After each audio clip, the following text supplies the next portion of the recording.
सादर नमस्कार, सादर जय जिनेंद्र। क्षमा ब्रेकिंग जैन न्यूज प्रतिदिन प्रातः, दोपहर एवं रात्रि में देश भर से संपूर्ण जैन समाज से संबंधित सही और सकारात्मक समाचारों के लिए देखना और सुनना न भूलें। साथ में आपसे विनम्र निवेदन है कि यदि आपने इस चैनल को सब्सक्राइब नहीं किया है तो कृपया अवश्य कीजिए और शेयर और लाइक करके धर्म प्रभावना में सहयोगी एवं सहभागी बनिए। रेणु जैन देवघर झारखंड से पूछती हैं, हे गुरुवर नमोस्तु नमोस्तु नमोस्तु। गुरुदेव, आजकल जो सवाल आया है वह इंटरकास्ट शादियों से सम्मिलित होने या नहीं होने इस विषय में है। बच्चों के साथ बैठकर चर्चा चल रही थी कि इंटरकास्ट विवाह क्यों नहीं करना चाहिए।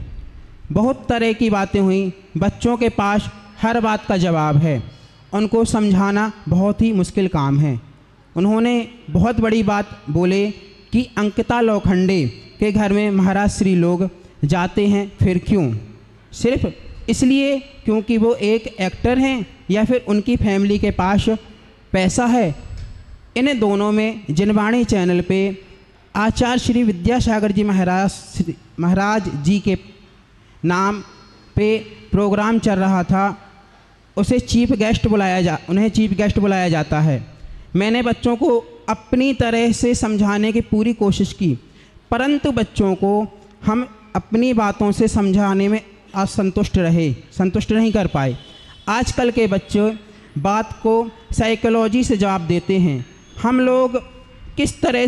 लोग बहुत मुश्किल में हैं। पिछले साल दमोह शिविर में भी हुआ कि आप और सुधा सागर जी महाराज श्री के समक्ष शंका समाधान कार्यक्रम में मैंने देखा कि पूज्य श्री से प्रश्न किए थे, उनने जवाब भी दिए। गुरुदेव कृपया कर बच्चों की शंका का समाधान करें। इंटरकास्ट मैरिज होनी चाहिए अथवा नहीं होना चाहिए, पहले तो ये समझे कौन क्या कर रहा है, इस ओर ध्यान ना देकर के हमें क्या करना है। विवाह क्यों किया जाता है? एक बंधन में बंधा जाता है। विवाह का उद्देश्य धर्म की प्रवाह को आगे बढ़ाना। दिव्य विवाह का उद्देश्य दो ऐसे जीवों को संकल्पित होकर के साथ में रहने का नियम, जहाँ समान विचारधारा है, जहाँ वो एक दूसरे के लिए समझते हैं, लेकिन इसके साथ साथ धर्म भी जीवन में होना चाहिए। कल भी शायद इस प्रश्न का उत्तर दिया था। भावुकता में आकर के व्यक्ति ये निर्णय ले तो लेता है, लेकिन बहुत सारे ऐसे केसेस देखने को मिलते हैं जो भविष्य में ब्रेकअप पर एंड हो जाते हैं। उसमें एक बहुत बड़ा कारण जो होता है, दोनों की विचारधारा भिन्न भिन्न जो शुरू से रहती हैं, परवरिश जो हुई है भिन्न संस्कारों के माध्यम से, धर्म के संस्कार भिन्न मिले हैं, एक ये बहुत बड़ा फैक्टर हो जाता है। आने वाले जो बच्चे होते हैं, माँ उसे अपने संस्कार देना चाहती है, पिता दादा दादी अपने संस्कार देने का चाहता है। बच्चा बड़ा कंफ्यूज हो जाता है कि मैं किसकी मानूं किसकी ना मानूं। अब समान विचारधारा के दो व्यक्ति यदि मिलेंगे तो वहाँ बॉन्डिंग बड़ी अच्छी रहती है। प्राय तो यही देखा जाता है। और जहाँ इस प्रकार की विचारधारा नहीं होती है, वहाँ चांसेस थोड़े से कम हो जाते हैं। हम एकदम से डिनाई नहीं कर रहे हैं, लेकिन चांसेस तो कम अवश्य हो ही जाते हैं। दूसरी बात, उन बच्चों को यह भी सोचना चाहिए जिन माता पिता ने उन्हें जन्म दिया है, उनका कितना उपकार आपके ऊपर है, आप उन्हें कितनी खुशियाँ दे रहे हैं। अब बच्चे तर्क करते हैं माता पिता का जीवन बचा ही कितना, हमारी ज़िंदगी इतनी बड़ी है, किसको किसके बारे में सोचना चाहिए? जो ज़्यादा जिएगा उसके बारे में सोचना चाहिए माँ बाप को। अब माँ बाप ने तो जी ही लिया, उनको थोड़ा सा तो जीवन जीना है, वो ऐसा तर्क करते हैं। तो बोले उनकी खुशियों के लिए हम अपनी खुशियों को कुर्बान कर दें, एक तर्क वो ये रखते हैं। इस उम्र में जब जोश रहता है, भाव इस प्रकार के रहते हैं, तो वो बच्चे आसानी से समझते तो नहीं हैं। फिर वो यह भी तर्क रखते हैं समान जाति में यदि विवाह हो जाता है तो ब्रेकअप तो वहाँ भी देखने को मिलते हैं, डाइवोर्स के केसेस वहाँ भी देखने को मिल रहे हैं। हाँ, लेकिन वहाँ प्रोबेबिलिटी कम होती है, अन्य केसों में प्रोबेबिलिटी अधिक होती है। दूसरी बात, वे माता पिता धर्म से भी वंचित रह जाते हैं, उस प्रकार से वह खुल करके सम्मिलित होकर के सारे कार्य नहीं कर सकते। अब आपने उदाहरण दिया एक विशेष केस का कि जिस घर में दूसरे जाति की कन्या आई, वहाँ तो उन्हें अच्छा रिस्पांस मिलता है। अब प्रश्न ये देखें, वो रिस्पांस उसने जाति विवाह किया इसलिए कारण नहीं, वहाँ उद्देश्य जो रहा होगा धर्म की प्रभावना का। एक सेलिब्रिटी यदि उस हिसाब से ज्वाइन कर लेती है तो वह धर्म को बहुत प्रभावित कर सकती, लोगों को अट्रैक्ट कर सकती उस दृष्टि से। और जो जीव यहाँ पर आया है उसने संस्कारों को अंगीकार किया है, अपनी श्रद्धा को विशेष रूप से बनाया है, उस दृष्टि से वहाँ थोड़ा इम्पोर्टेंस आदि मिला होगा।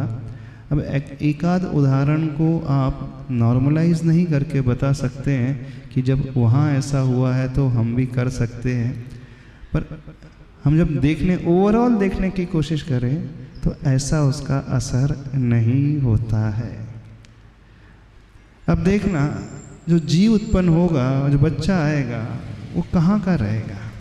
अब युवा पीढ़ी तर्क करती है आप कौन से भेदभाव में लग गए हैं। हाँ, बोले मानवता होना चाहिए, सबका ब्लड एक जैसा होता है, सब कुछ एक जैसा ही होता। तो आप लोग आपस में एक दूसरे को क्यों बांट रहे हैं? यहाँ बांटने का प्रश्न है ही नहीं। यहाँ क्या भाव है कि आपका जीवन हमेशा के लिए जितनी लाइफ है बहुत अच्छे से बीते, उस उद्देश्य को लेकर के कहा जा रहा है। किसी को बांटा तो जा ही नहीं रहा। तो यदि आप यह दृष्टि अपने मानस पटल पे रखेंगे तो बात बहुत अच्छे से समझ आ जाएगी। अब जिस घर में इस प्रकार का कार्य होता है तो वो माता पिता उस प्रकार से गुरुओं को आहार दान आदि भी नहीं दे सकते। पंचकल्याणक प्रतिष्ठा महामहोत्सव में ऐसे पात्र आदि भी नहीं बन सकते, और भी रेस्ट्रिक्शन उन पर लग जाते हैं। फिर आप तर्क करोगे कि बहुत सारे लोग ऐसा कर रहे हैं। अब दुनिया में बहुत सारे लोग क्या कर रहे हैं, कोई यदि गलत कर रहा है तो वो एक्सक्यूज़ नहीं होता हमारे गलत कदम उठाने का। हम उसे जस्टिफाई नहीं कर सकते, क्योंकि उसने जीवन में समाज में रह कर के वो स्टेप उठाया है, वह यह कार्य कर सकता, तो हम क्यों नहीं कर सकते। यदि वह नीचे की ओर जाएगा, पतन की ओर जाएगा, गड्ढे में जाएगा, तो क्या आपको भी पतन की ओर जाना है? निर्णय तो आपको करना है। आप उन लोगों को क्यों नहीं देखते जो अच्छे एग्जाम्पल्स होते हैं, रोल मॉडल बन करके सबके सामने आते हैं, उनके एग्जाम्पल रखने की कोशिश करो ना। हाँ, हर प्रकार के लोग संसार में मिलते हैं, तो हमें क्या बनना है, किस प्रकार से ऊपर उठना है, ऐसी दृष्टि हमारी होनी चाहिए, गुणान्वेषी दृष्टि होना चाहिए, न कि जहाँ कुछ कमी हो रही उस ओर दृष्टि रखना हम सीखें। गुण ग्रहण का भाव रहे नित, दृष्टि ना दोषों पर जावे। अभी यही मेंटलिटी आप सब जगह लगा लो कि दुनिया में बहुत सारे लोग गलत तरीके से व्यापार भी करते हैं, बहुत सारे लोग व्यसनों का सेवन भी करते हैं, बहुत सारे लोग कुछ और भी कार्य करते हैं। जब वे कर रहे हैं तो हम क्यों नहीं कर सकते?